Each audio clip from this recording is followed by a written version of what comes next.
Welcome back to Straight Facts on Tuesday. Lots to talk about today. Multiple media outlets reporting that an agreement has been reached for Viktor Gyokeres and Arsenal. We're taking a look at Liverpool's pursuit of Anthony Gordon. Could Joe Gomez be going in the opposite direction with Newcastle? And Man United, Sir Jim has made a big title claim. We're going into all of that and much, much more. Of course, it's Wednesday. I'm joined by the original Don Husam, and Mr. Agenda himself. Mo is in the house. How are you both? You both well? You both good? Yes, it's a beautiful day. It's a beautiful day today. I've already released all the steam and anger towards Liverpool, so Mo can't rattle me on this stream right here. But make sure you guys are liking, make sure you guys are subscribing. Keep getting involved in the chat. And we're back on a Wednesday, not on a Tuesday, but we are back regardless.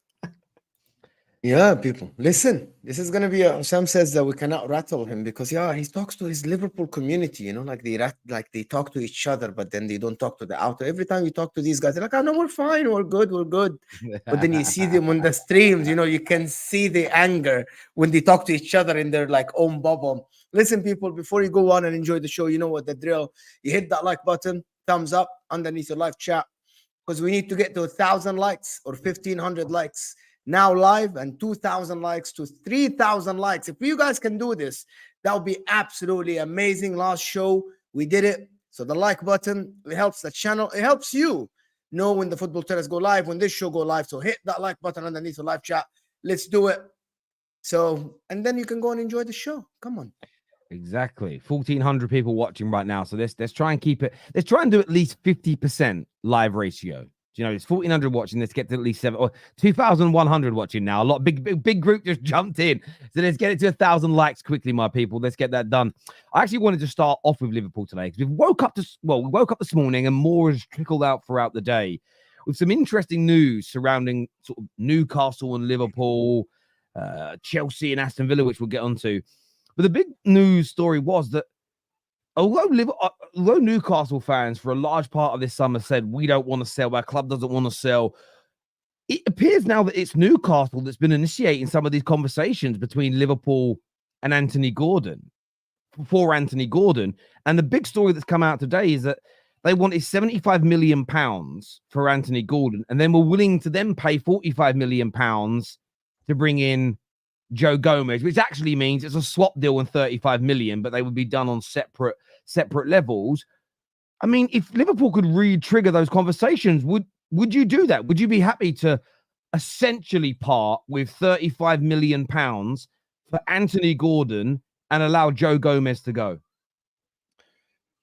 Ryan Christie, Anthony, Mikhailo Mudryk, Cameron Archer, Darwin Nunez, Nicholas Jackson are all players who have more big chances created than Luis Diaz. So yes, I would definitely be extremely happy to see Anthony Gordon come into Liverpool Football Club. Anthony Gordon has more assists this season than Luis Diaz in his whole Liverpool career. He has more big chances created this season than Luis Diaz in his whole career. It's crazy. But for me, I think 75 million is obviously we are overpaying for Anthony Gordon. I'm not going to be in denial about that. I don't want to see Joe Gomez go because, it's funny because people's hypocrisies get exposed. When I wanted Joe Gomez gone last summer, people were saying, you have to wait and see. You have to see what happens this season. This season, he actually had a really good year. Played left back, centre back, right back, played in midfield. He never really... never really had any bad game or anything. I don't want to see him go. I don't want to see Joe Gomez go. But I think this might be a domino effect. This might be like a Nico Williams is not moving to Barcelona anymore type thing. So now they want to come in for Luis Diaz, which I would celebrate if we sell. But I think Anthony Gordon is a fantastic player. He's exactly what the doctor ordered. Very effective front of goal. I don't give a fuck about dribbling or any of that stuff. Couldn't care less. About how someone looks. It's just about effectiveness for me, specifically in frontline players. So for me, I really like it. I like the transfer. I think Anthony Gordon would cook at Liverpool. I wish we got him last summer, that would have actually been really helped us with our title charge. I think it's fair to say he was probably the league's best left winger last year. So, he does warrant that money. I hope it's not just a 1 year off It's not just one year where he had like a crazy season. I hope he can continue this form if we do sign him. But this is not like 100% done though. Like this isn't a thing that's done. This isn't a thing that's like 100%, kind of completed. This might be a saga that extends for a little bit, but we should see. We shall see what happens. But I would be very happy we signed Anthony. I actually think 75 million for Anthony Gordon is a steal. It's very cheap. I genuinely think that. Based on the current market, if Liverpool are valuing at 28 years old Luis Diaz at 75 million, Newcastle have the right to value their best left winger and best left winger last season in the league after they bought the guy 21 years old or 22 years old for 80. And I think that deal for that much money was only done for PSR. I think if Liverpool are to get Anthony Gordon, unless Anthony Gordon hands a transfer request, right? Liverpool aren't getting him for 35 million plus Gomez. Gomez is not worth 45 million. This was a PSR deal. Newcastle, that was what was reported. It was a PSR deal. I actually think that if Liverpool sell Luis Diaz for 75 million, Newcastle are going to ask for 90 million. Newcastle aren't idiots. They aren't going to just take the Diaz money. They aren't just going to allow Liverpool, right, to just get the money from Luis Diaz and spend it on Anthony Gordon, someone who had way better season than Anthony Gordon than Luis Diaz last season, someone who they don't want to get rid of. Newcastle are happy keeping Anthony Gordon. What do you mean it's a PSR deal, though? That's the thing I don't get. What do you mean? It's reported that was earlier in the window when Newcastle wanted to get their PSR thing fixed. This is why they were allowing Liverpool to do this deal. It's not on Wait, so you're saying you don't think Gordon to Liverpool happens? No. It happens for just money, not Gomez, not the other way, not for that deal. It will happen for the money now. Now, Newcastle don't need the money at the current moment. That was what was reported. I don't know, Terry, I know that you read some news. The news I read about this deal, that was earlier when Newcastle wanted to fix that PSR situation and they wanted the cash. So they were willing to get Gomez. So this is it. I mean, this feels like what's weird about this is you've had this a few times with Liverpool in the last few days. It's almost been like delayed news, a bit like the Endo bid. It's like, why even release it 2 weeks after the fact? It's kind of strange.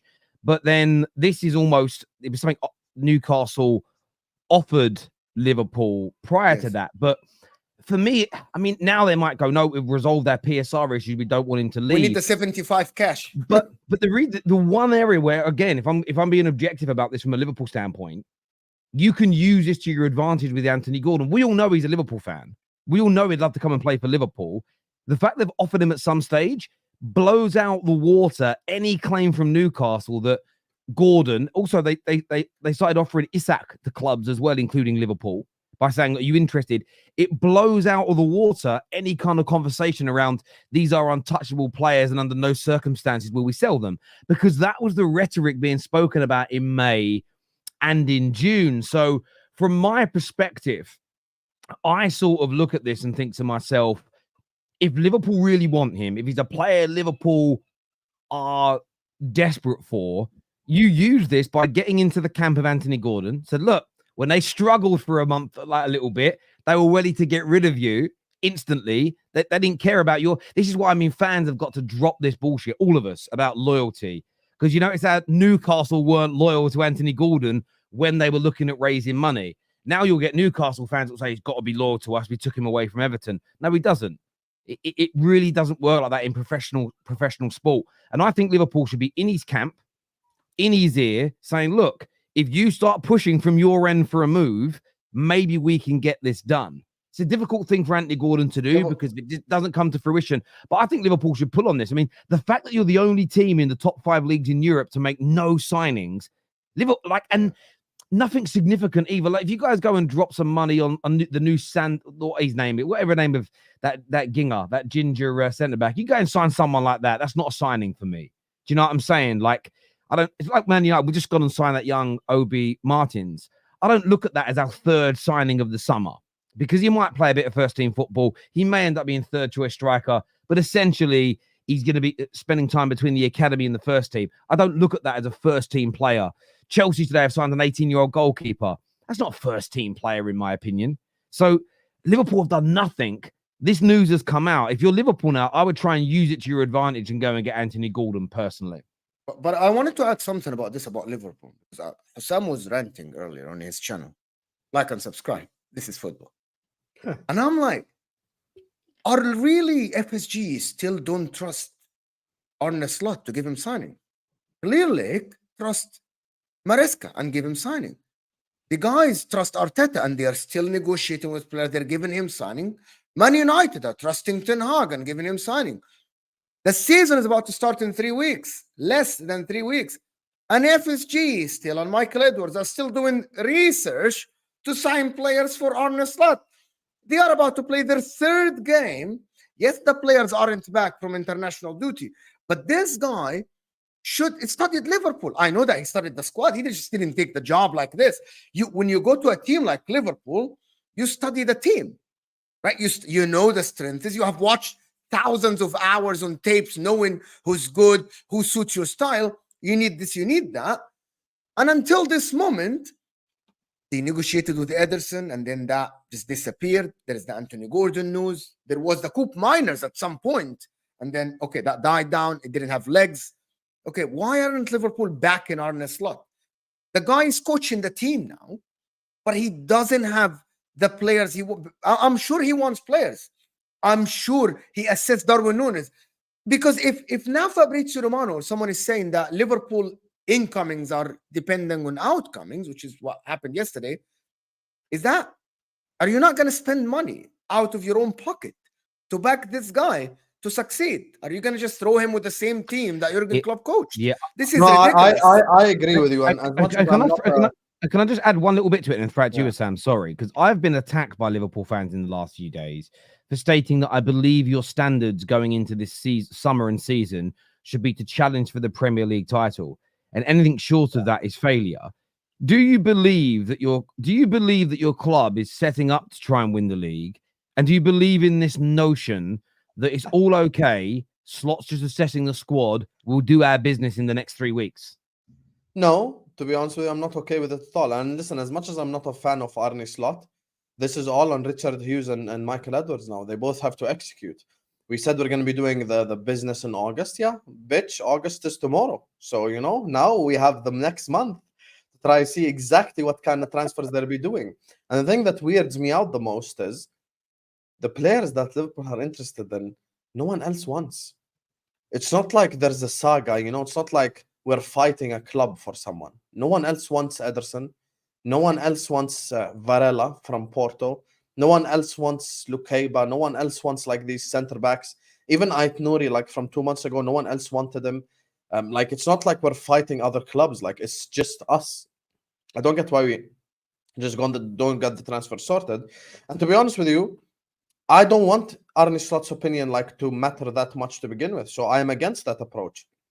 I want us to be analytical about it. I want us to be smart about it. And I want it to be more of an upstairs decision than an Arne Slot decision. Arne Slot should not be the be-all and end-all when it comes to transfers. And there are certain things, me and Mo said this last week, there are certain things that don't need training grounds, that don't need any reports, like the DM position. The starting DM publicly came out and said, we need a DM. It does not get more obvious than that. Endo, in an interview, said publicly, we need a DM. What more do we need to know? I have no idea. And I think we were talking about Sepp van den Berg earlier on, the ginger player. And it's funny because PR works very funnily. They're coming out going like Sepp van den Berg has had the most, most impressive training and all that stuff. And this season, he's going to do this and he's going to do that. Listen, we've seen it all before. At the end of the day, the guy played in the Bundesliga last year. If he was that good, Bayern Munich would want him, not Mainz. If he was that good, at least Dortmund would want him, not some of the bottom 10 clubs. And it's just obvious. Like I gave the example. Listen, Saliba is a year older than Sepp van den Berg. If Saliba wanted to leave Arsenal tomorrow, Madrid would be in for him. Bayern Munich, the best clubs of the best clubs would want Saliba on their team. Yeah, but who wants Van den Berg? Mainz and Stuttgart. Is that who I'm supposed to build my season upon? And you are right, by the way, and this is something that I tell my fan base as well. Listen, Mo, McAllister, Trent, Van Dijk, Alisson. Don't talk to me about transition. Don't talk to me about top four. Don't talk to me about none of that shit. We should be challenging for the league. You're 100% right. Is our club setting up to challenge for the league? Hell no, because we're being unserious again. And that's why I said it's actually on Edwards and it's on Hughes to execute. It's not even on Slot anymore. It's on them. Go do your job properly, and let's get the party started. You know, you talk to Liverpool fans. Okay, hear me out. I'm calling out Tom Little. You talk to Liverpool fans, Tom Little. They say he has to see the squad first before making a decision. Oh, But hold on, the next half an hour, the next half an hour in the show, maybe not only Tom, but other people say, but by the way, Arne Slot doesn't make the decision.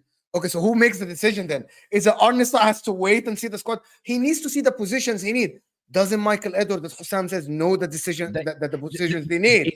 They already assessed Darwin Núñez. They already publicly said they were willing to accept Diaz. You know you need a left winger.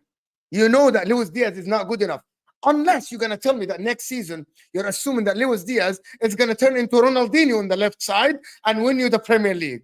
It's not happening. I think Luis Diaz is an even bigger problem than Núñez, and that's saying Darwin Núñez up top. You have no Liverpool have no striker. Oh, Terry, Diaz is 28. Núñez. Here's the thing: Diaz is 28. This is who he is. If you're a winger and you're 28, Diaz is getting no better. I totally agree. This idea that Slot has to assess the idea that Slot have to assess the squad.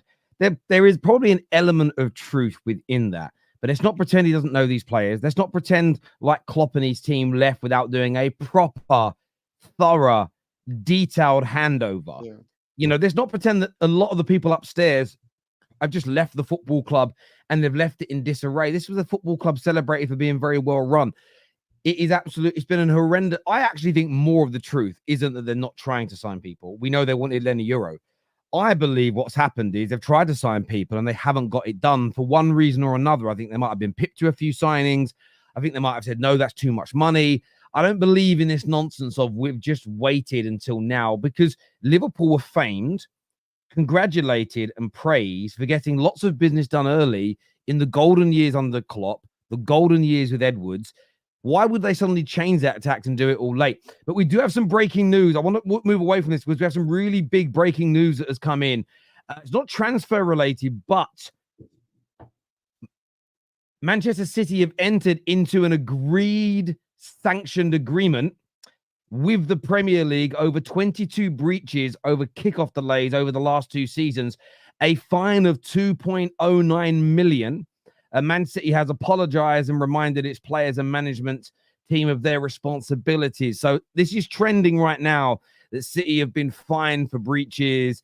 A lot of people panicking. Oh my God, have they done a settlement deal? These are 22 new breaches that City have been fined for, essentially delaying the start of kickoff, being late coming out for kickoffs and things like that. They've accepted a £2 million fine.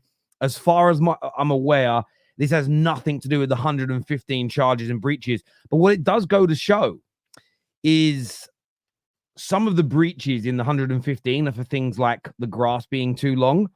And I remember when people said that's just petty.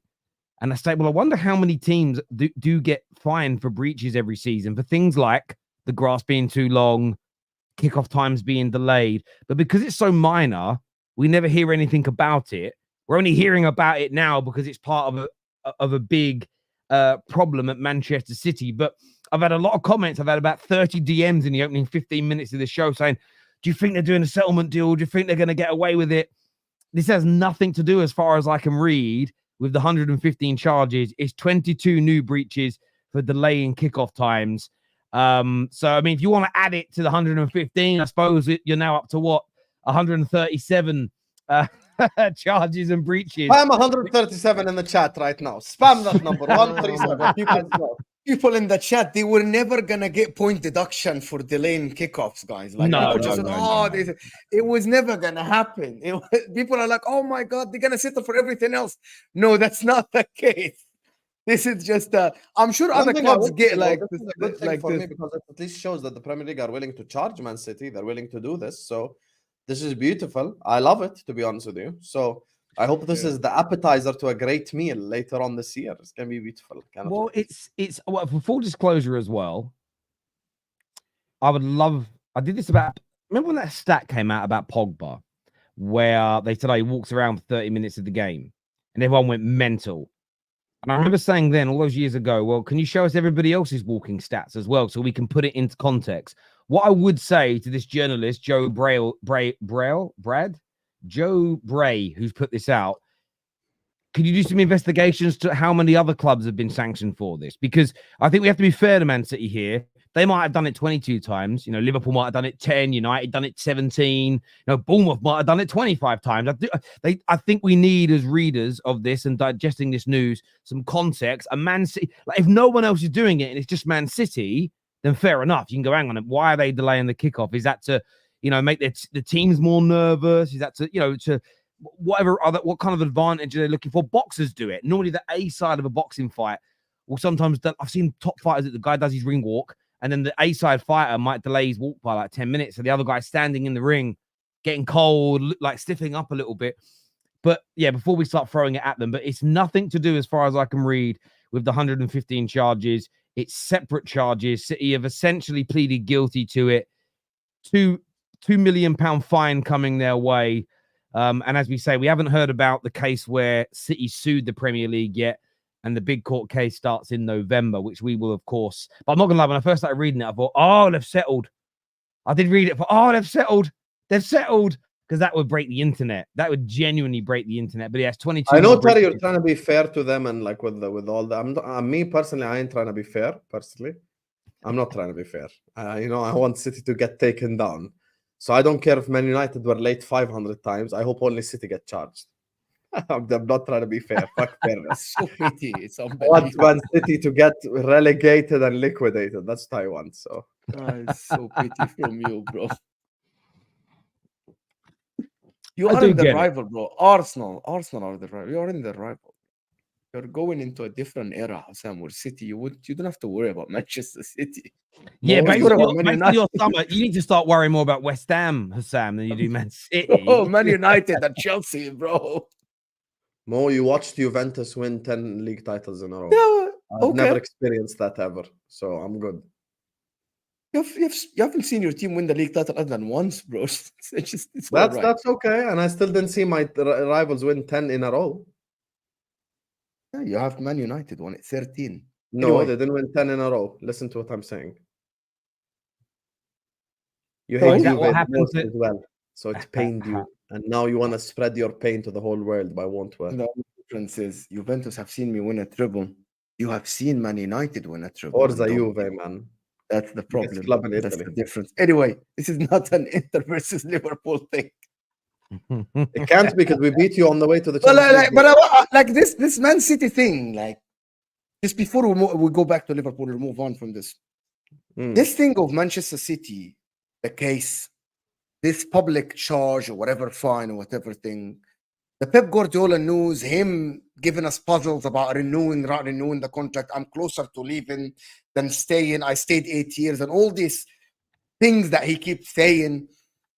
It just says one thing. There is something that is happening at Manchester City. Him saying they're going to stay in the same squad unless someone leaves, even though all the fans say we need midfielders.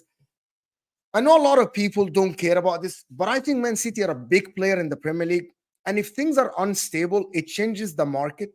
It changes the market value of players. It changes how people approach the Premier League, how people approach the seasons. I think it affects Arsenal, it affects Man United, it affects everyone. Everyone. This news is not just delay. It's all what you said. It's like, yeah, City are charged. They're paying. That means maybe in November something will come up. Maybe the case that happened 2 months ago or a month ago will end with some kind of settlement again or something. Some City will say, oh, we have to pay a fine again because we sued the Premier League. It's a big news. It's not as small as, I know that's only delays, but until we know, this is just a public information that yes, Man City will get charged. If they're found guilty, they will pay for it. Just as simple as that. It's people keep saying that the Man City, oh, they're not important. They're not important until they win the league the 5th time. And then you sit here and cry. I hope they don't, man. I hope they don't. I really don't want them to. The 4-peat already was painful. I don't need a 5-peat now. 5-peat is taking the piss. So I just don't want that to happen. I really don't. That's why I need Arsenal to sign Merino and Gyokeres so they can win this league title. So we can get rid of the City crap once for all. Yeah, whether I don't obviously I don't want them to do it. I mean, 4-peat was a record enough. Doing it 5 times on the bounce is crazy. But I do agree with where you're coming from, Mo, in the sense of I'm not writing City off in any capacity. Yes, they haven't won a single preseason game yet. They've lost the first 2, and then they drew. I think they drew today, and they lost on penalties. They haven't got their full team there though. Nowhere near. Some of the players on that pitch probably won't touch ball for City ever again. They've signed Savio, but that deal was done before the season ended. They've signed nobody else new as of yet, and they've not really got rid of anybody. And there's that element of stoutness that potentially could creep in. You've got the cryptic clue from the manager. You've got these overhanging court cases, them suing the Premier League, the breach today, the conversations that are coming out in, the hearings that are happening in November. I think it's really fair to question whether they're going to be at the same level next year, because it does, for the first time in a long time, feel like there could potentially be a mess at City. However, I just can't bring myself to write them off or get excited about the prospect of them dropping off a little bit, because they do have Pep Guardiola as their manager, and they're, typically speaking, such a formidable team, such a brilliant team, such a consistent team, that if you get where I'm coming from, that although if it was any other club going through what they're going through or having a summer like them, I think you could quite easily write them off.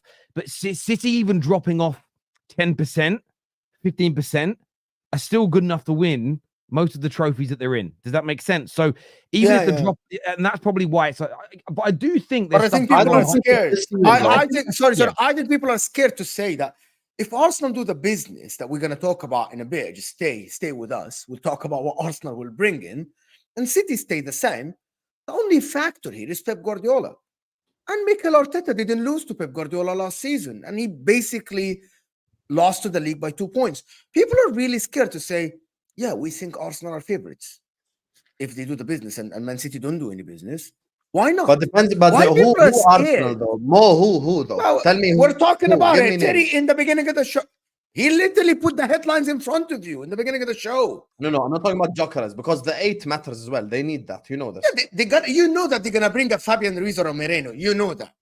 They didn't sell Emil Smith Rowe. Bro, they did. We're gonna talk about this, which is, I'm gonna tell you my opinion. We know that they haven't sold Emil Smith Rowe to just go with the same team next season. They're not that stupid. You know that. No, I agree with you. Like, come on. No, listen. I actually disagree with Terry's statement. I don't think if City drop off 10%, that they can win the competitions that they're in. I don't think if they drop off 10%, they can win the Premier League because Arsenal exists. It's not because of us. It's because Arsenal exists.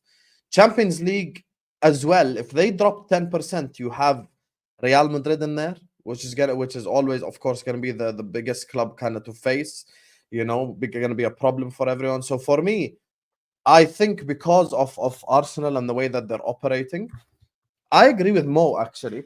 But you know what the problem is, Mo? I'm just waiting to see who they sign. That's all I'm waiting for. I get that. So, I mean, whole convo. Like, go ahead. We've segued very naturally into the Arsenal section, and I think it's worth talking about. We'll get onto the midfield in a minute, but as we said at the top of the show, there's a number of outlets today that are pushing out these headlines that Arsenal handed boost after transfer clause agreement and release clause update as Arsenal reach an agreement. And, you know, there are suggestions within some of those stories that essentially allude to Arsenal not having put the money up yet, but essentially telling Sporting and the player that we're going to. You would then connect that to the outgoing Eddie Nketiah. That's the way I'm reading it. Yeah. The same as soon as Smith Rowe's money comes through, I think they're going to trigger the deal for Merino. But I look at it and think to myself, if Viktor Gyokeres comes in, he's a player that I think has there's always, I like to caveat this because you get a lot of idiots in the comments. Of course, there's always the risk that it doesn't work out and Arsenal go backwards, etc. Of course there is. But I believe if you add in that out and out number 9, Viktor Gyokeres, there's a lot of early talks that the agreement has been reached, and it may be reached in principle. If that happens, followed by someone like Fabian Ruiz or Merino coming in, and when you listen to what Fabrizio said last night, there were sources in France. I think I said Spain on the video last night, but I meant France. I just said the wrong name. that are saying the agreement's in place with the player. Fabrizio didn't go that far, but he sort of did the Atletico and Barcelona are pulled away because they believe he favours Arsenal. That's almost early Fabrizio talk for personal terms are not going to be a problem. Yeah. If Arsenal bring in Gyokeres, Merino, sorry, and the Calafiori that's already through the door. If City make no more major signings between now and then, Arsenal become my favourites to win the league. Yeah, just because same. I think what Same you'll get, here. I think then Same. you'll get a slight drop off, a natural drop off from City because they wouldn't have injected enough new blood into this team. They need more in midfield, as an example. Yes, I think Salvio could be a hit for them. He could be, but he may not. He's young. He's not played in the UK before, and more than him. And the fans are screaming out for midfield players. Of course, if City between now and the end go and sign Bruno Gomares or Kimmich or anything like that, that changes my mind again. But if Arsenal pull these last two deals off, where when you read the articles, when you read the news stories, Arsenal, it does feel like they're very close to getting them done. It's just Smith Rowe and Nketiah leaving that are holding it up. City have got to do more because this Arsenal team's coming. No, City aren't. Here's the thing. I don't think City are going to do anything this summer, though. That's the crazy bit. And I actually think probably in the next month, we might be shocked with a player or two leaving City as well. I think it's more likely that a player leaves City than actually joins City. And it's funny because, Terry's talking about them signing a major signing. Even it was reported, I believe, a week ago that even if they sell Ederson, they're just going to rely on Ortega to be the first goalkeeper as well. So they're not, shit ain't all sunshine and rainbows. I'm going to say that again at Man City. And I look at the Arsenal situation, and those three players that Terry mentioned, if they do sign for Arsenal are the favourites, and Arsenal will win the league next season. And I believe that. I believe that genuinely. I think this is their year, but they need to get this stuff over the line. It's just listen, there's a difference between us just going like, yeah, Arsenal are interested in this, interested in that. Exactly what Terry just said as well. It's all about, completing the process completely with the player signing and all that stuff. But I believe, here's the thing. I'm a bad person to ask about Gyokeres because of my Portuguese league PTSD with the other guy. But I think what works in Gyokeres' favor is actually the fact that he played in the Championship and he killed it for Coventry. Now, the Championship is not obviously a better league than the Premier League, but some people would say it's more competitive, more physical, more physically demanding. So he's competed in that league. He's done really well in that league. So I think that kind of helps him when it comes to the transition to Arsenal. So it's not like he's moving to a completely new country that he's never played in before. So that kind of helps. I think with the midfield position, whether it's Merino or Ruiz, it helps out. But here's the thing that interests me about the forward line. And I've always said this and I stick by this. Look, someone needs to alleviate pressure off of Saka. I feel like so much is on Saka's shoulders. Like, yo, Saka, you must score or assist or we're screwed type shit. And I dislike that. Because all the pressure of Arsenal forward line is on Saka. And if he doesn't perform, then the others don't really step up. Like, yes, Trossard might step up here and there. Yes, Havertz might have a moment here and there. Yes, there are players here and there who might have moments. But at the end of the day, you need someone consistently to get you goals. When Liverpool won the league, it wasn't just Mo. It was Mo and Mane. It's always like a guy and a running mate. Someone like 1A, 1B. You need some help. And I think if Gyokeres is, contributing to, let's say, the thing is, we have to give realistic numbers. Let's say Gyokeres is contributing to like 17, 18 goals and like 6, 7 assists. I think that's all Arsenal need. They don't even need anything wild, like more than that. They need that. And now you look at their forward line depth. Me and Mo have discussed this before. You've got Saka, Trossard, Jesus, Martinelli. You have Havertz and Gyokeres. That's a massive improvement on last season. Yeah, done. They don't need the shit. You got everything you need to win the freaking league. You got different profiles of players. You got the direct winger. You got the Benito winger. You got the speedy winger. If they sign Gyokeres and Merino and don't win the league, they need to change manager at that point because he's just not going to. You need to change the name of the club if that happens. At that point, get rid of Arteta directly because it's just pointless. Bro, but to be honest, one of the things that people don't understand about Arsenal is that this Gyokeres guy in Coventry, he played well. In Portugal, they played well. If Arsenal were stupid, they would have gone and paid the 84 million pound. Done. You know what I mean? Just go trigger it, do this, do that. I think what Arsenal are doing is that they know that the player wants to join them. They know that. So they're buying their time.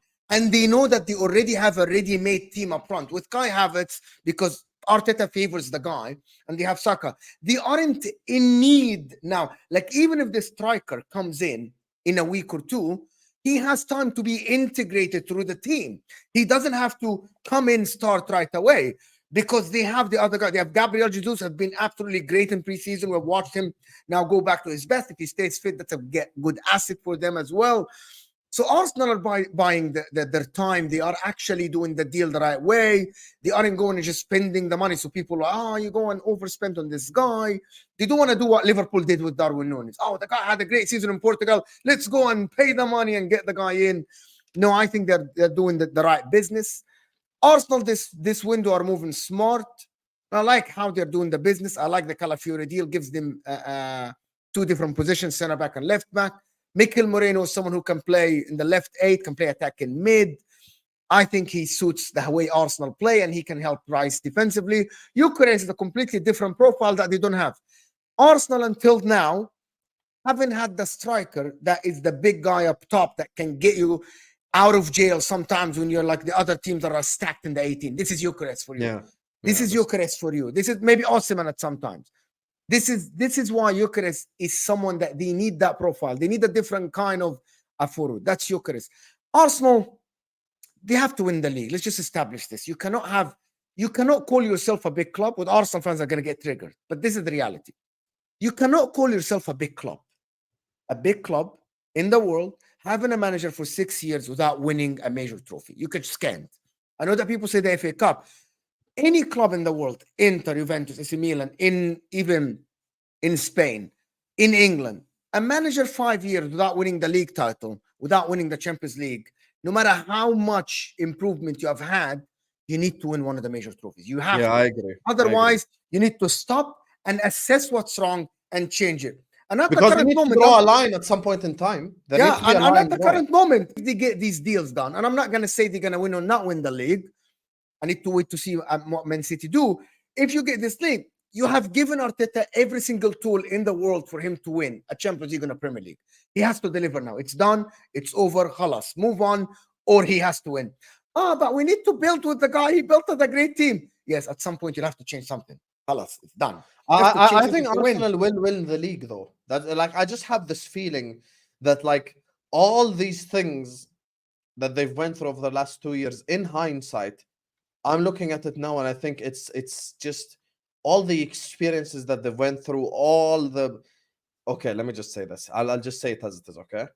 3 years ago, Arsenal called Locatelli. He didn't pick up the phone. Now Arsenal called Calafiori and he immediately said yes to Arsenal. It's kind of a culmination of the whole journey, but every journey must have a destination. Every journey must have a destination. Because if you keep trying to climb a hill, and now for the third time as well, you fall off, this is unacceptable. And I look at Arsenal right now, and they must win. And I hope that they do win. Because, look, personally, listen, people say, Husam, you twerk for us, and it has nothing to do with twerking. City winning a 4-peat is already painful enough, ruining, what United, Arsenal, and Liverpool did in previous years with a 3-peat and stuff like that. Now, them doing 5 in a row is going to be absolutely insane. Absolutely insane. So that's why, for me, I want Arsenal to do well. I want them to win the Premier League, because I don't believe my club can. My club has like a 1% chance, and it'll all be dead anyway by the end of the window. After Chelsea can win the league, though. Mariska said, though. If Chelsea win the league, I will dye my hair blue, wear a Chelsea shirt, and sing "Keep the Blue Flag Flying High" for the introduction of Straight Facts. And if you want to put more bets, I will. And I'll dye my beard blue as well. How about that? Come on, man. Stop it. Dewsbury Hall, Tassan Adrabayo, title race. Come on, man. They might have Osimhen's on the cards now. Osimhen could be coming into Chelsea. And that doesn't mean that it's enough to win a title. Prolific. Yes. And that doesn't mean that's enough to win a title. Terry, just just trying in to- your Sam mind thinks- right now. We're not doing Just this. in your mind Sam right now, thinks Chelsea sit will back. finish 7. No, Mo. You have to listen. Sit back right now, Terry, as I'm speaking. I just want you to just envisage a City Alright. Chelsea combined 11 and an Arsenal Chelsea combined 11 and even a Liverpool Chelsea combined 11. Think how many Chelsea players start for like the best teams. Like how many? 3? That's not a title winning side. Arsenal, there's levels to the shit. Arsenal just got the most exciting centre back prospect. Listen, there are 3 centre backs, and I know even more will approve of what I'm about to say. There are 3 centre backs, I believe, in Italy that were good enough to make any team better. Calafiori, Buongiorno, and Scalvini. Those 3, I think, would have made teams actually better in the Premier League. Those 3 were like the ones. They got Calafiori. Obviously, the Euros helped with that shit, and it helped that. I think Merino, I genuinely tell the people, go watch Sociedad versus Inter highlights. That guy is not normal. He is a tank, and he's a beast. Gyokeres, Sorry, go I'm- on. with Gyokeres, I'm actually more interested, funnily enough, in his time at Coventry than I am in his time at Sporting Lisbon. Because I think his time at Coventry will probably translate better and help him more at Arsenal than a time at Sporting Lisbon will. But now here's the thing, Terry, and this is where we have to be fair, because it's not just us bashing Chelsea or us bashing City or blah, blah, blah. We have to have fair, honest conversations. This is why me and Mo brought up. Now, if you give Arteta all these tools and there's still not delivery at the end of it, I'll be honest with you, that's not good enough. And there needs to be an investigation as to why this is happening, because there are tools now. Like, we just named you 6 forward line players, Terry. Jesus, Trossard, Havertz, Martinelli, Saka, Gyokeres. That's enough. Like, what Well, more do you want? I've said before. I said it on the stream the other day. If they get these 2 players, and it's either Merino or Fabian Ruiz plus Gyokeres with Calafiori, with the squad they've already got, there is always an excuse to not win the league. And what I mean by that is Man City are one of the greatest English sides of all time right now. Whether we like it or not, footballing wise, they are. They could beat you to the title no matter how good you are, because City are a team. This Man City team will be spoken about unless they get found guilty of those charges, because I think that will change it. But they'll be spoken about in 50 years' time. They go into that category of all the great English sides, and I think some of the great European sides as well. But on top of that, I think you have to. It's more about winning trophies. If Arsenal get these 2 players, they have to win a trophy next year. It becomes almost an embarrassment to not win a trophy. And we had, I think it was Carl B said on Straight Facts yesterday, is it possible to stop Pep? And as I pointed out to him, I said, in the 8 seasons he's been here, twice he's been stopped from winning the Premier League. 7 times he's been stopped from winning the Champions League. I think it's 3 times or 4 times he's been stopped from winning the League Cup. And 6 times he's been stopped from winning the FA Cup. So, and you see, Man United won the FA Cup and the League Cup in the last 2 seasons. We have not been the second best team in England, or one of the best. We haven't even been one of the best. Well, you could argue the first season we came 3rd, we were. But last season, we weren't even in the top 6 teams in England, genuinely. But we still won a trophy. So I don't think it's about he has to win the league or sack him. I think there's always context to the league. But some of that context is, how did you do in the League Cup? How did you do in the FA Cup? How did you do in the Champions League? They win the FA Cup and the League Cup, come 2nd in the Premier League by a point, get to a semi-finals in the Champions League, but overall play good football. That's more than enough to continue with that manager, because they're still fighting for that Premier League title, as an example. If, though, they come 2nd by 5-6 points, don't win a trophy, I don't think it is disrespectful. And I think it's more about having that conversation at the time when we can see the context. But then I think you're at a point where you go, hang on, but Arsenal have, along with them, have built a squad capable of winning. It just isn't getting over the line. And there does come a point where you have to look to go to another level, and you have to think about other managers. Who knows? Alonso might have gone back-to-back seasons winning the Bundesliga, might have done brilliant in the Champions League. And you look at it and go, could he take this amazing squad and take us over the line that one step further? And I'm not trying to disrespect Arteta, because I think as a brand new manager, with how he started in the position that Arsenal are in, I think he's done a phenomenal job, or at the very least, a very good job. To turn it into a phenomenal, astounding job, it's those major trophies, those FA Cups, those Champions Leagues, those Premier Leagues now needed to be added to it. And that isn't even trying to create a standard that's impossible for him to achieve. That's talking about, if I remove my Man United head for a minute, the Man United fan in me doesn't want him to win.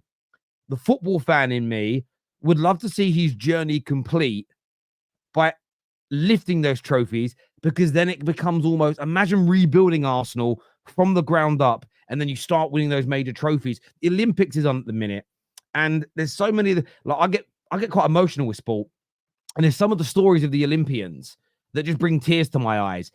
And all of the champions, and then all the ex-champions in the studio speak about the journey, the journey, the journey, the journey, the journey. The fact that people discount the journey in sport tells me you've never played sport. And Arsenal's journey, if it ends with that Premier League title, and I don't mean just after that nothing else happens, but if they start getting to that promised land, then it's been worthwhile. But I don't think they can ignore the promised land, as some Arsenal fans are doing. I think there has to be balance in that conversation and context. But on Merino coming in, yeah, I've seen some Arsenal fans, and they might be part of the Standard FC group, really, but I've seen some Arsenal fans talk about Harry's third choice at Real Sociedad, can't get into the first team for Spain. Why are we wasting our time on him? Go and get better. Do you agree with that notion? And that hasn't come from rivals, by the way. That's come from Arsenal fans, kind of part of that Standard FC. Surely, I mean, I don't know that much about him, but is that just, I don't know, what is that? Is he overrated, or am I wrong to think he's a good player, Husam? He's not overrated at all, man. I take him at Liverpool tomorrow. I think Merino's a tank. This guy is just an absolute tank. And listen, well, in to be fair, and let's be honest, in La Liga, it's a lot more important to be quote unquote technical and good on the ball and all that crap. Merino might not be as good on the ball and as technical as Zubimendi, for instance, but that's why he would suit the Premier League more. Like, that's the thing that I'm saying. Like, look, sometimes in life, it's all about adding one and one together. Now, the good thing for Arsenal is actually both Zubimendi and Merino suit their club, but for different reasons. If you get Merino and you have a Merino-Rice double pivot, it's going to be extremely difficult for you to concede a goal. If you get Zubimendi, you have Rice doing the defensive work and Zubimendi doing the deep-lying playmaking, so that works too. But it works with two different outcomes, with two different perspectives. But I think with Merino, here's the thing. I think he's a very good player. Can help out going forward. He's defensively very solid. And if you have, I'm gonna double down on this. I couldn't give a fuck, to be honest with you. If the starting center back is starting left back is Calafiori, you have Saliba and Gabriel in the middle, Ben White or Timber on the right, and if you've got Merino and Rice ahead of them, if that six stays fit, I think they can break the Chelsea goals conceded record. And I'm being serious about it. Yes, I am being 100% serious. I think it's a possibility. It's a genuine possibility, because the defense is just too difficult to break down. And this isn't a hating on Chelsea thing. Actually, the Chelsea one will still be a bit more impressive, because the forwards back in the day were a bit stronger than the forwards now. Like, the Chelsea one will still be more impressive, but I still believe right now, as things stand, it's a possibility, because defensively they're going to be so solid. But this is why you have to balance things out and go for a forward line player and do all that stuff. All this Arsenal section connects together. Merino alone is not enough. Gyokeres alone is not enough. You need both, because you need to fix up the whole team if you would like. And that's why I'm saying, look, with Arsenal, I think Merino is better than Zubimendi. I don't know why would you say that. Say that again, sorry? Mikel Merino is better than Zubimendi. As a football player, to suit the Premier League, is better than Zubimendi. Yeah, I just said that. I said in La Liga, it's more important. Yeah. He's much stronger than Zubimendi. Much stronger than Zubimendi. He contributes going forward and defensively in both aspects of the game. He actually is a left-footed that will suit that left side to the T. They don't need a Zubimendi there. They need a Mikel Merino. And Mikel Merino, I know that people just, to be honest with you, people just, the buzz name, the name that is trending, Zubimendi has been trending for the last 2 years. So, oh my God, Zubimendi is better. You know what I mean? But he's not. But I think Mikel Merino will suit Arsenal more than Zubimendi. And Arsenal aren't stupid, by the way. If Zubimendi is better, they can go and negotiate for Zubimendi. They didn't go. They went for Mikel Merino. And I think that style of footballer, a left-footed, experienced guy, a tank, as Husam says, contributes both offensive and defensive, is what Arsenal need. Stop this notion with, oh my God, I need the technical guy that carries that. No, Mikel Merino is what you need. Is what the doctor ordered. Yeah, but Zubimendi suits them as well. Think about it. He doesn't. I don't think he does. Declan Rice plays the 6. Mikel Really? Moreno on his Party left. replacement? Deep lying playmaking next to Rice? He suits them. No, I think Declan Rice plays this. Bro, people just forget that Declan Rice won more man of the matches, play the 6 than the number 8. Yes, he proved that he can play the 8. Declan Rice can be the Casemiro of this Arsenal team for the next 8 years. But he has better footballing abilities in some aspects in carrying than Casemiro. Why do people want to make Declan Rice something else? The guy won a lot of man of the matches playing the 6. Oh, but he doesn't play that breaking line pass. Bro, the guy just play the guy the 6. He can carry the ball and then give somebody else the thing about like playing that break line pass and all the stuff. He literally did it for half a season, carried Kai Havertz on his left as a number 6, winning man of the matches. And we were talking about him as one of the best midfielders in the league for the first half of the season. He played the 8, and he can play the 8. But I think Declan Rice, long-term, can be that 6 for Arsenal for the next 6-7 years. You can bring the number 8 you want with Odegaard. It is very simple. People want to force this notion that we need a 6 that can play the ball. You don't need that. There are other types of 6s in the world. Just play The problem is they have Rice already, who isn't unbelievable on the ball. That's the thing. But you don't need Both that. sides are Casemiro logical. Though, is what I'm saying. Both sides. There's no correct answer. Both will work, but for different reasons. Zubimendi is going to help you going forward, but then you'd have all the defensive pressure on Rice. If you sign Merino, you have Merino and Rice together. That's your defense sorted. That's the difference. And Mikel Moreno goes forward as well. Like Mikel Moreno contributes. We know that he's technical. We know that he's technical and he goes forward. Versus Germany for us. Hold that. Bro, people like this notion that, oh my God, Zubimendi carries the ball. People are obsessed with this. I don't like it. I think DMs around the world, there are different types of DMs. If you're gonna pick a midfield, you would pick Toni Kroos, Luka Modric, and Casemiro over the past 10 years. Would you pick anyone else? You would pick that midfield. That midfield has a Casemiro that is not great on the ball. And it's okay. They won Champions League. Say that again slowly. Who's the other two? Modric and Toni Kroos. Wouldn't you pick that midfield? So in your scenario, Merino, Rice, and Odegaard, who's the model? No, my point about this, by the way, my point about this is that Martin Odegaard is still developing. He can be in the future and fantastic. He's 24 years old, bro. And he is no, but I'm not saying and I'm not saying Mikel Moreno is Toni Kroos. I'm saying that notion of a DM. No, but your football logic is not making sense because you can have one guy, I believe, that's not that amazing on the ball. I agree with you. Yeah, but Mikel Moreno is good. That's when you're wrong. Ugarte, that's why when Terry asked about Ugarte, I said Ugarte would be their signing of the season because he's the destroyer and he's athletic. Bro, they have Merino and Bruno. They don't need Ugarte to be good on the ball. I think you're misunderstanding. Mikel Moreno makes more forward passes and he dribbles more than Zubimendi. I think that's what you're missing. We're talking about profiles here, Mo. Don't be shameless. Forget profiles. I'm talking about who gives a shit about profiles, bro. I am talking about the guy on the midfield that is left. Why are you always angry? Why are you mad? Because you keep saying now you're lately turning into a buzzword, Husam. Why are you saying a buzzword? Who cares about the profile now? Who cares about I'm not saying a buzzword at all. At the end, you are someone. Let me just talk. You are someone who sits on shows and say this to people. You say, I don't care about how you look as long as you deliver. That is the point. It's not about the profile, bro. It is about how you deliver on the pitch. Arsenal need a replacement for Xhaka. Mikel Moreno is the guy. What I like about the conversation with Arsenal is I do get where you're both coming from. I just think it's if Merino comes in, I just think Arsenal have got brilliant problems. Working out who to play where is it's like a brilliant problem. They've got almost an embarrassment of riches if that comes to fruition. Let's do some of these super chats here that have come through. First says Arsenal will concede 15 goals before Christmas. Papa, me and you both know that ain't gonna happen. They conceded 29 all year long last year. Come on, man, don't be delusional.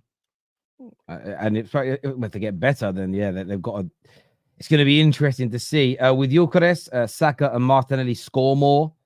I think that's really logical. You know, someone that the only if is Martinelli. I think it's the other way around. Hold on, it's the other way around.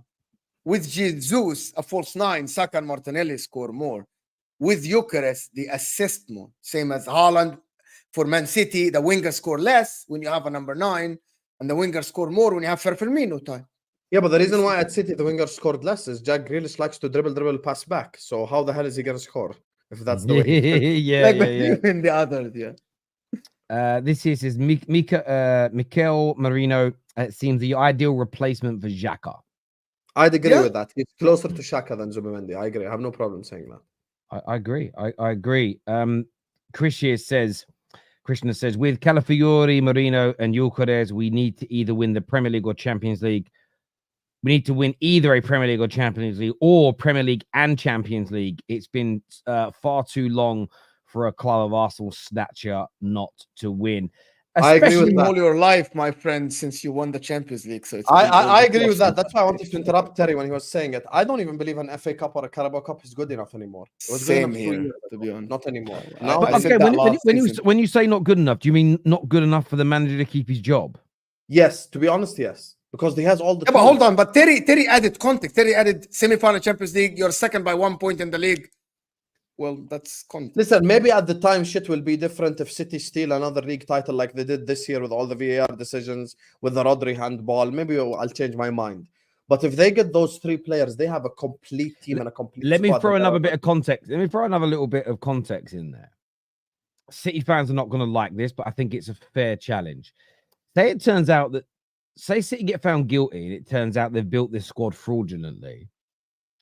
Is that then not enough context to turn around and say, oh, that's definitely enough context. That's 100% enough context. Klopp is a 3-time league champion. Arteta's a what Terry's saying is Arsenal deserves the league the last 2 years, guys. I'm not saying they deserve it, but the point I'm making, right? The point imagine you're a tennis player and you've got to 3 slam finals and you've just missed out to the same guy each time.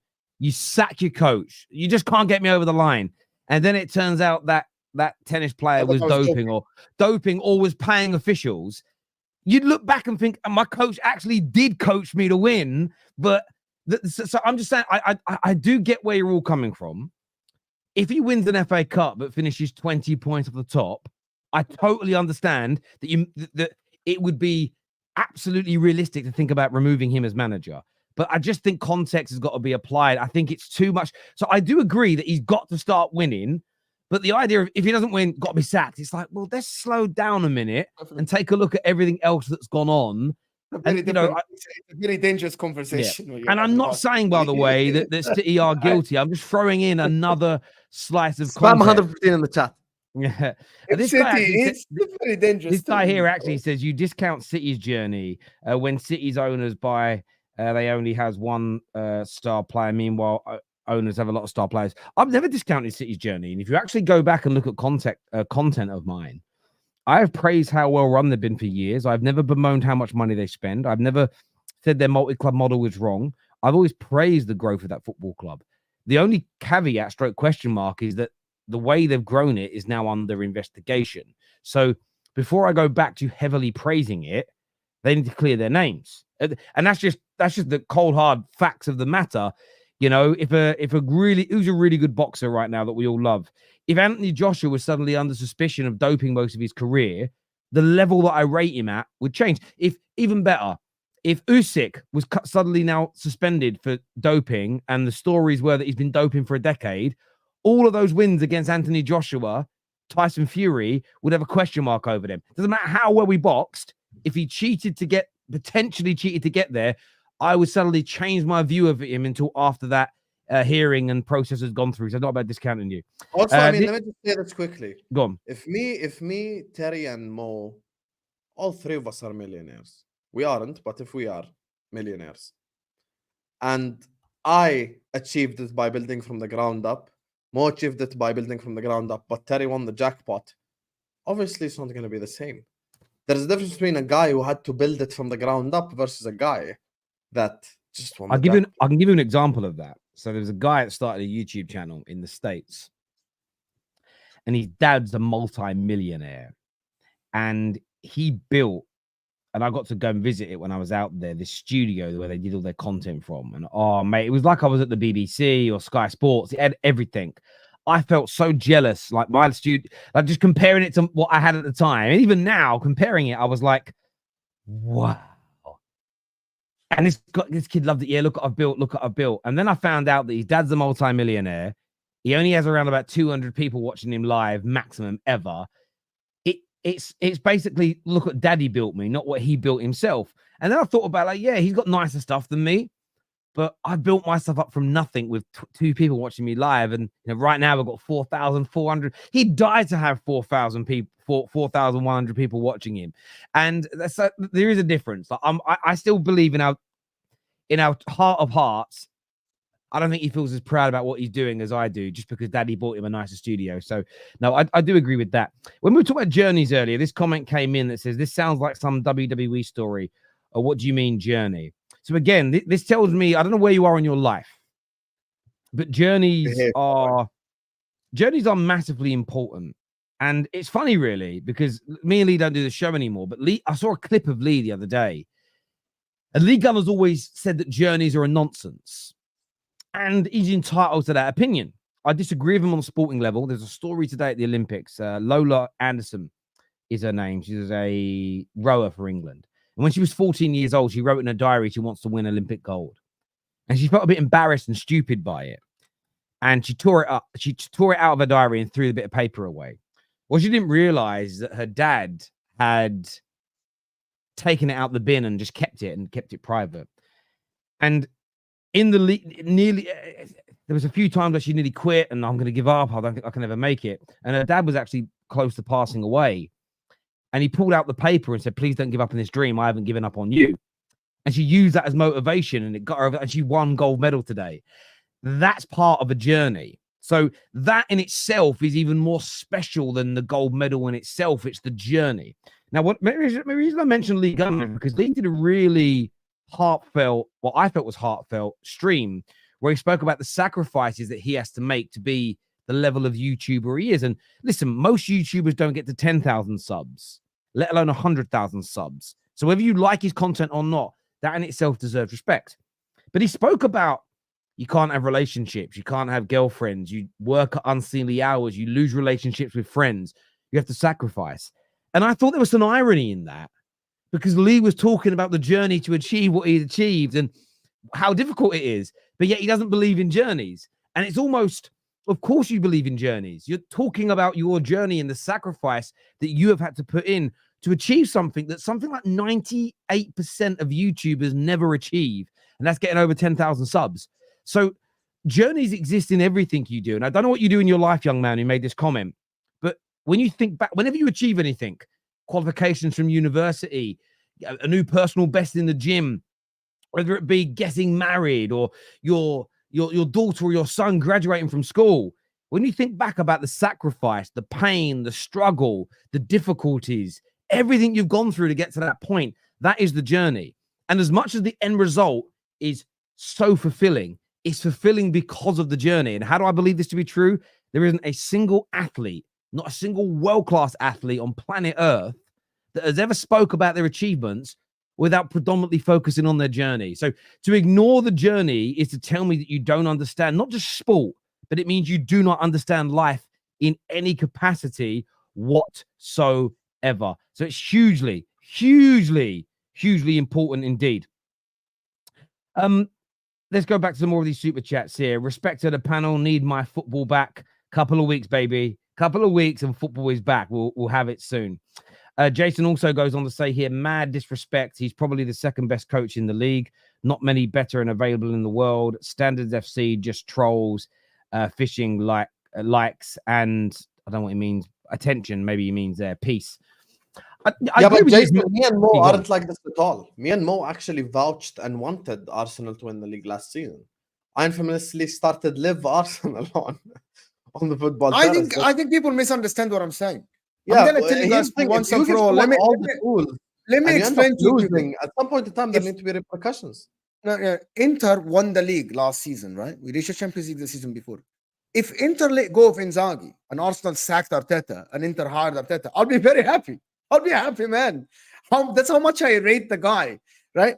Me asking Arsenal for change of scenery, that's not because Arteta isn't good. It's because there has to be at some point a combination that doesn't work, right? There has to be a reason. You have to change something.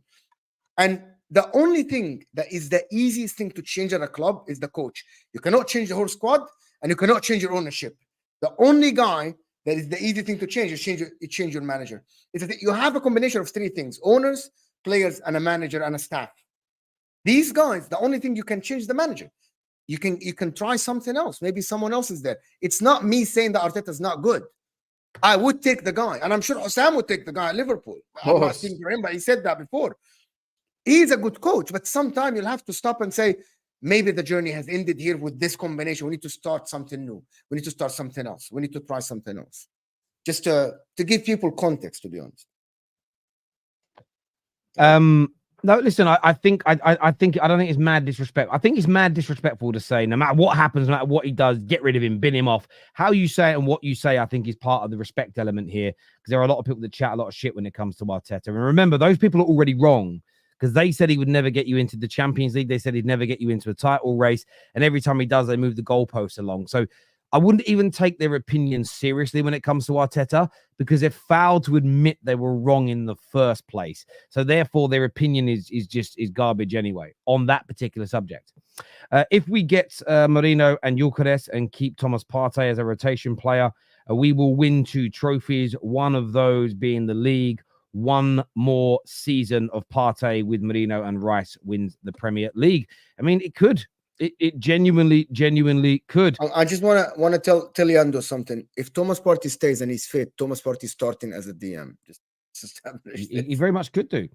Can you educate people on progressive passing? Declan Rice is high in this stat on progressive passing. Declan should improve in through balls. Yeah, I mean, there is a difference in the two things. I think as well, Declan Rice just suffers with what Ugarte gets labeled with this. He's terrible on the ball. What people mean is he doesn't move on the ball and look on the ball like a Zidane or an Iniesta or a Paul Scholes.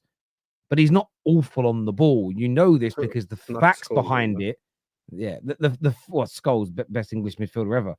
Like it's just you know because he's not overly aesthetically pleasing. People go, he's not that good on the ball. But again, this is not ballet. We're not judging people on their lines and how they look when they hit a ball. This isn't, dressage or this isn't, this is not what they call it in gymnastics when they're on the floor. It's all about the artistic impression and how neat and tidy you look. That's not how football is assessed, and it should never be. And again, you've got to remove people like that from your life, footballing life. Mo, focus on free agents like Inter. You can't scout. You can't scout. Are you deciding free agents? Yeah. We only sign free agents. Yeah, the Chelsea fans are always mad. Can't wait. Why Chelsea fans are mad? I don't get it. Why? Do you know that Chelsea fans are mad? Why? Because in their heart, deep, they know that we're right. They know that we're right. Yeah. They look at themselves. They look at the team and they look at the manager. And we screwed up here. We hired someone that we didn't know how good he is, but we have to back it because we wanted Pochettino out. And I keep telling Chelsea fans, if you keep Pochettino, I'll be sitting here telling you, you're gonna make top 4. But I can't do that now. Same. You know why I can't do that? Because this guy Maresca, I don't know how good he is. He only coached in the Championship and was sacked from Parma. Parma people, just deep that, bro. It's Joshua here says they can get those 3 players in and they still won't have chest to say they will win the league. If that was Chelsea, Liverpool, United, we would say it's the league or bust, but won't for some reason. But would we say it's league or again, the league or bust thing? League or bust always sounds win the league or we're throwing it all away. And because bust means it's gone, it's finished. I agree with you to an extent. Arsenal fans that get these signings should have more chest. They should speak with more confidence. I agree. But this idea of it's the league or bust. The league or bust means break it all apart, throw it all away. Like we've got to be careful with the words we use. But I get where you're coming from, Joshua Jack. And Sam here says, love that tell. Have you ever thought about being an inspirational speaker or doing talks in school? Everyone has a journey. That's beauty of life. I never thought about doing that. No, it's not really my thing, if I'm being honest, but yeah, no, I stand by it. I understand everybody sees the world differently. and everybody's entitled to see it differently. And I'm not trying to change anybody's mind per se, but that doesn't mean I don't think people are wrong. And the thing I don't get about a lot of Standard FC, I saw people in the comments saying, I'm Standard FC and you're wrong. The destination is all that matters. How does that make sense when the greatest athletes of all time, who are, in your world, the flag bearers of Standard FC, because they're the goats, why do they all speak more of their journey and how they got there than the end result? Why is that more important to the...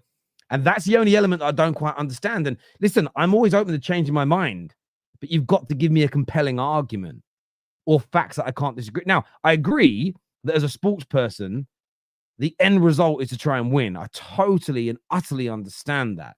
But you can't get there without the journey.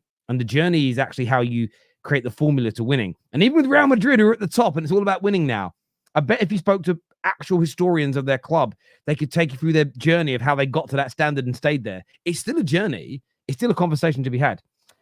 75 mil is a steal for Gordon. What overseas plant has Mo inhaled would be okay with Inter splashing that money on him, but not flinch him? I mean, you must be well behind in the show, Safe. Yeah. I really explained it, Safe. I said they spent 45 million on someone from Everton. He was the best left winger in the league last season, Anthony Gordon. That's why he was called up to the England team. He's young. He's English. He is from Liverpool. He's a Liverpool fan. So 75 million, just a fair price for the guy.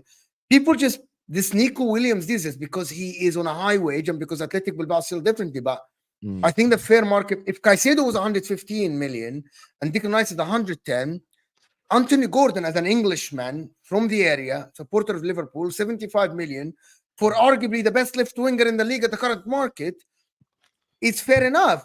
Man City paid 50 million for Doku. It's not crazy to say in this current market. It's just... I hear you. Big up Safe as well. So Jim Ratcliffe has written off the league title. So Jim Ratcliffe has told, according to media reports, Ten Hag to forget about winning the league title this year. What's your thought? I sent you the link as well earlier if you'd have a little read through it. What is your thought on that, gentlemen? Let Mo go first. You're not trolling, right? I know that you sent us the link, and I think this is all a joke. Like, just Jim Ratcliffe telling Erik ten Hag to win the league. But hear me out here. No, not to win the league. He said don't. He said to him, don't even think about it. But essentially, we're not winning the league. We're not setting it as an expectation year one. Don't talk about it to the press. We ain't winning the league. He's written. This is not year one for Erik ten Hag. This is not year one for Erik ten Hag. I need people to understand this. It is. Erik ten Hag took the team to third, being the second best team in home form in his first season. Won a trophy. He already progressed. He regressed the second season. If this is his third year, he should at least, if it's realistic, if it's based on progression, he should match his first year, Erik ten Hag. Realistically, you should get top 4 if you keep the manager for third year. It is not his first year.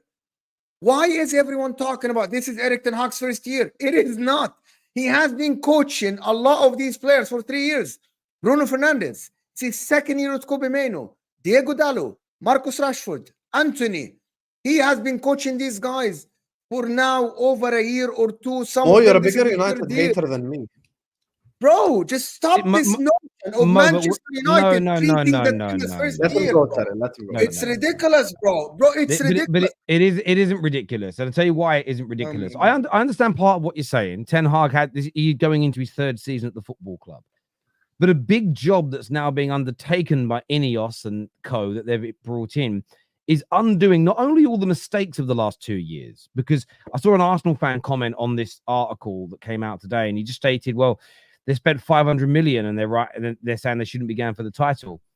Ineos haven't spent 500 million. This current ownership structure, as it stands right now, has not spent 500 million. This is a clean slate. And I think that triggers rivals. We have had a takeover. It's not a full takeover, but we've had what we have had a full takeover on is the control of the football. We all agree on that, right? Ineos now run the footballing element of the football club. I said it all along. It's a fresh slate for everybody. We have got to undo not just the last 2 years of mistakes, a lot of which have been created by the manager. We're undoing 11 years of malpractice at the football club. It is a new beginning. It is a genuine rebuild from the top to the bottom, from inside out, from building new stadia, new training grounds. It's going to take us 2 or 3 summers, but we're going to strip this squad out. We're going to bring in new coaches and develop a new style of play. We all know, all of us, both of you included, know that there is zero chance on us winning the league this year. So it's absolutely right that we don't say to the manager, we know we're not going to win the league, but you, Ten Hag, have got to go out there and tell the media that you think we can win the league. Why would you go out there and say things that we know can't happen? All you're doing is setting up failure, because even if you come third and play really well, because you set the standard at the beginning of the season as we're going to win the league, it's a failure. We all know Man United can't win the league next year. Why on God's green earth would you want our manager deluding himself, telling the world, telling the press that we're good enough to win the league, when you, Mo, know we're not, and you, Mo, know damn well that we're genuinely at the beginning of a rebuild. And yes, the manager's been here before, so I do agree that he should be improving this team potentially quicker than a new person coming in. I agree with that. But he shouldn't be challenging for the league because of the mistakes of the last 2 years, because of the malpractice, because of all the mistakes in the transfer window. Yes, they've spent money prior. Yes, he's been here 2 years. But as you said at the end of last season, it's been a disaster. So why are you unwriting all that history? I never said he's going to win the league or challenge. Then why are you angry? Why are you angry? Why are you angry? Because you are treating him as that a we're not first year. saying we're going to win the league then, if you agree with us. Because you are treating him as a first year. A lot of Manchester United fans. We're not. We're treating him as a first year. Treating. Let me. I don't like to speak on behalf him, of Man United fans. Not the club. Let us know, but that's what we're doing. Which the club's at the beginning of a rebuild. We all know Ten Hag's been here 3 years. What we're saying is, let's give him a little bit of time to build under an actual structure now, because that's what the people building the structure have decided to do. Us sitting here and why would any Man United fan go, we want Ten Hag saying he's going to win the league? It's delusional. It's ridiculous. It's a madness. Forget winning the league. He never said, unless they think he's an idiot and he's going to go out and tell the people, I'm going to win the league. There's no reason for them. There's no reason for them to tell Ten Hag, don't tell the media we're winning the league, unless they think he thinks he can win the league. Yes, there is. I'll tell you why. Hang on a minute. Does he think he can win the league? Hang on a minute. A few weeks ago, it's not so much him telling the media, but a few weeks ago when it all came out of Chelsea, that Maresca privately told Chelsea that he thinks his squad's good enough to win the league. We all laughed. And part of the reason we laughed is because that is Chelsea leaked that information, and that is almost additional pressure being put upon the new manager and being put upon the club to improve. This would have come out externally, where it's, I've heard a rumor internally at Man United that Sir Jim has said, don't set your standards on winning the league this year. It's about, and what Man United is about this season is improving league position, improving how we play football, building a foundation to grow from. That's our goal, and trying to maybe win some trophies along the way. That's our aim and goal. I'm so happy to hear our ownership speak realistically about where we are now today. They want to get back to winning the titles. They've set that standard, but they understand that, ironically, a journey is needed.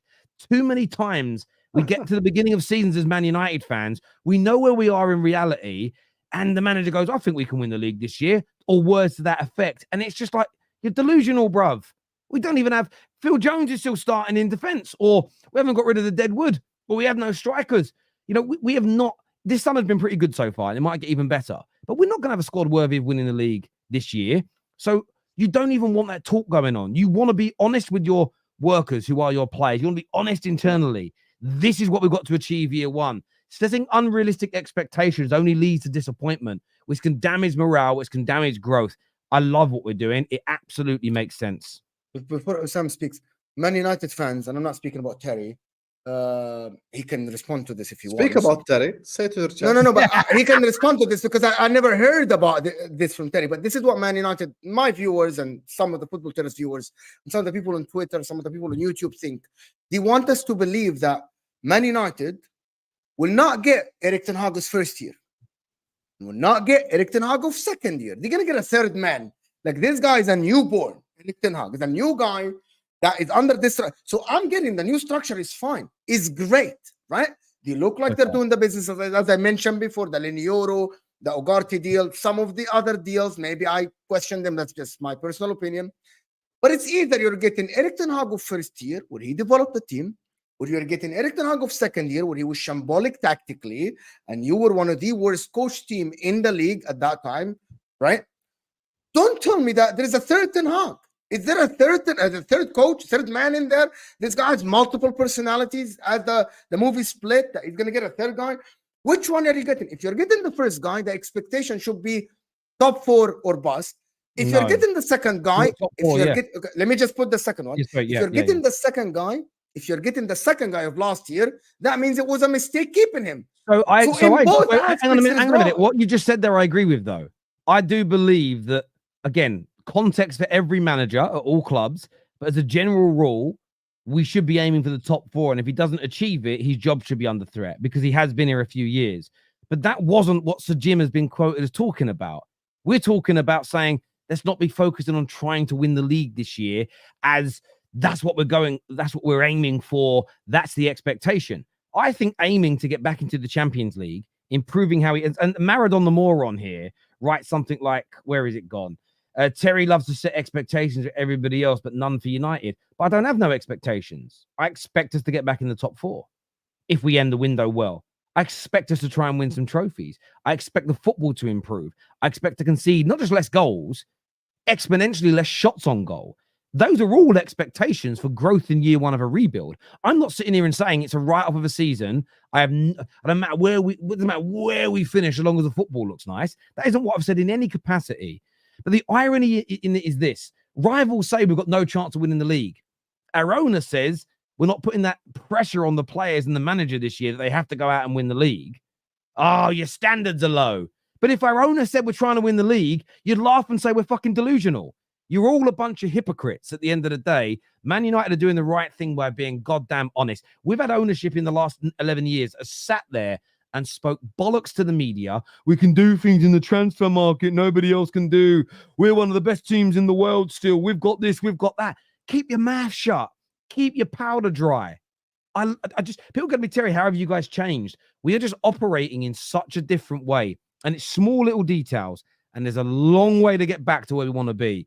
But I love the fact, whether it's us building a 100,000-seater stadium, managing our expectations right, signing youngsters from rivals, doing good business in the transfer market, rivals are absolutely, not all of them, but a percentage, rattled to their core about Man United. And we haven't even kicked a ball yet. We don't even know if any of this is working on the pitch yet. And the fear is coursing through people's veins. I don't think anybody's afraid of Man United. What is this? No one's afraid of Man United fans, bro. Then why would you be angry? Then why would you? Why? We're just angry at the way you guys discuss things. No. But we're saying everything right. Everything we're saying is correct. This is a new regime. There is a new structure, and it's a fresh slate for everybody to start from. That's our perspective of fans, and what that means is we're trying our best to not allow hangover from anything that's happened in the past affect what we think now, because we have new people running the show. There's absolutely nothing wrong in Man United fans saying that. Now, not everybody's going to articulate it in the same way. There's still standards there. There's still an expectation, but we understand where we are and how long it's going to take to get back to our very, very best, if that's indeed possible. There's nothing Man United fans are saying are wrong. If people aren't worried or annoyed at Man United, one of the two, why is a 16-year-old boy getting death threats and people wishing the end of his career? Why, when an 18-year-old gets injured in a preseason game, are we seeing fans from all our rival clubs celebrate with glee on the internet? Why every time we're linked to a player does he go from being excellent last week to, oh, he's actually quite crap him? That isn't any other reason than people are annoyed, fearful, or bitter towards Man United. It's a fact. None of this is true. I'm not afraid of Man United at all this year, I'll be honest with you. I'm not afraid whatsoever. I'm not bothered. Man United can't win the league. You know, breaking news, Husam is not going to get Triana. Okay, we all knew this. There's nothing new. Exactly. That's why I laugh. If Brighton owner tomorrow, with all due respect, comes and say, by the way, the new manager should not be focused on winning the league. Okay. Yeah. Okay. And like, what am I supposed to say? No one gives a fuck. Like, you're not gonna win the league. We know this. There is no chance that you win the league. Unless the Brighton owner thinks that the guy they hired is going to go to the media and tell them we're going to win the league. And maybe I haven't explained myself no well. one's rattled, You've got Terry. Matt here. You've got Matt here who says, I'm drinking the Ineos Kool-Aid. No, so you disagree with Ineos then, Matt, that we can win the league? I'm not drinking the Kool-Aid. I like the fact they're being realistic. This is what you're not understanding. They're being realistic. They're being honest. That's not drinking the Kool-Aid, you mug. Drinking the Kool-Aid would be thinking we could win the league if they said it. That's what's crazy to me. I know what you're saying, Terry, but even with the clean slate, a bad start, and you'll be bringing up last season's failures. Well, yes, to a degree. So if the manager doesn't start to improve, then he can be removed. Absolutely, because he's now the head coach. He's told us that he doesn't have the control over the transfers anymore. If he doesn't start to make improvements, if with a better structure that he has called it, more organization, better transfer policies, better standards, with everything improving like the manager has said, if he doesn't start to make the team better, then yeah, you remove him. No issues with that whatsoever. This is a system and structure I've been asking for 11 years. Absolutely right. What I won't do is say, let's start everything from scratch again. That's what I've been asking to not happen now. Yeah, that's what Mo's saying. Many It's years. not a new guy coming in. Matt says nobody's afraid. All I see you do, Matt, in the group chat is talk about Man United all day. Oh my God, what are you doing this for? Well, I can hear the fear in your voice, brother. You know, you're no one's afraid of Man United. No one, I promise you. Matt is, trust me. Matt's no, but Matt thinks that Gallagher's better than Merino, so it's just, yeah. True, true. But Terry, we talk about this every year. You need to expound on that, my bro. We've definitely not spoken about. We talk about every year, bro. But I have definitely not spoken about. I have definitely not spoken about Man United having new owners every year. It's never happened. Inter's first 11 Champions League finals cost less than Grealish. Okay. Oh, their first 11 in the Champions League finals. Is that a yeah, okay. I don't think so. That's a good business for Inter. Hold on. Okay. Isn't that a good thing or a bad thing? That's a good thing. That means you do good. I think it's a good thing. I think it's a good thing. It's a good thing. I'll take it as a compliment. Thank you. I think it's a good thing. My brother's an Arsenal fan, feels like if they get the transfers, they are favourites. However, he also feels on-field City will be better than last season with KDB, Bob, Cover, Doku, Grealish, Nunez will be better. That's true, though. I mean, they could improve. Out of all the City players, you didn't even name Rodri. You decided to name Doku and Grealish. Like, yeah, but Rodri, can you go back? Can you go back? Go back. I can't. I'm on start, but Rodri's not going to get better. Rodri's going to still be good. He mentioned players he thinks will be at a better level next year. I'll get the context. VIP was studio Foden there? No, but Foden isn't going to get better, is he? He's already good. He's been the same for 5 years anyway. Lost one GM and drew one GM second half of the season. One game, I think he means. Best defense in the league, second best attack. Let's be real here. What coach is going to do better? Khalas, if you don't win the league next year, I agree with you. You should just continue with okay, so my friend, keep coming second. Have 90 plus points. And it's all right, bro. It's all right. Whatever makes you sleep well at night, bro. The fifth game of the season is City versus Arsenal. Will that be key in the race? Cool. No. Every game's key. No, not this one. To be honest, no, based on timing. On timing, Man City lost to Arsenal and still won the league at the end. Like, but if it's the 50th game of the season, is it at the Etihad? They didn't lose at the Etihad. Not the first game was the first game Arsenal win. A very quick question for Mo before the end. What should Man United's expectations be? Top 4 or bust. Okay, that's fair. Top 4 or bust. Look at the vids from last year. Only. United fans were saying that rivals were rattled by Onana and Højlund a year before Casemiro Varane. Being rattled in the first instance doesn't change that fact if those transfers don't come out to fruition. So this is my point. There is rattled nature from rivals. If you're not fearful of us and you know it's going to end in disaster, why would people be all up in the comments, slagging off players, attacking people, playing it down, being annoyed? Because it's football banter, Terry. Nah, I don't do it. I don't do it to Spurs. So using your logic, I'm supposed to be fearful of Chelsea. You know I'm not fearful of Chelsea. No, but I You are, disagree. you are. I disagree. I agree with yours because yours comes with what you wouldn't do today is say, I think Merino is brilliant. And then if he signs for Chelsea, go, actually, I think he's shit. No, I wouldn't say that. That's the point I'm making here. People will turn around and say, like, Rasmus Højlund's a great example. Every fan base for 18 months in my comment section, we spoke about how good he was. United got him, bum, overnight. People talk not because they are scared of United. People would also talk if there's a circus going on in town, wouldn't they? Well, I mean, you're a United fan. I mean, again, but they're not saying it's a circus. They're not saying it's a circus. That's the difference, my friend. But good point. Look, I want to thank everybody that's tuned into the show today. Really good. I was enjoying this. Yeah, I know. It is. It is. We're an hour and a half in. This show is going to take you through to Mo's channel. So go and support his show that starts in about an hour's time. Everyone that's tuned in, thank you. Please hit the like button if you've not done so already. Please make sure you subscribe. And we're back later tonight. Arsenal versus Liverpool match reaction. Man United versus Betis match reaction. So we'll be live early hours of the morning on the Football Terrace. Until next time. So Liverpool fans, we're covering one of your games like we said we would. Until next time, take care. Goodbye. God bless. Big up to everyone who tuned in, even the people we disagree with, because that's what the Terrace is about. It's a friendly environment, but no echo chambers. Take care. Goodbye. God bless. And we'll see you soon.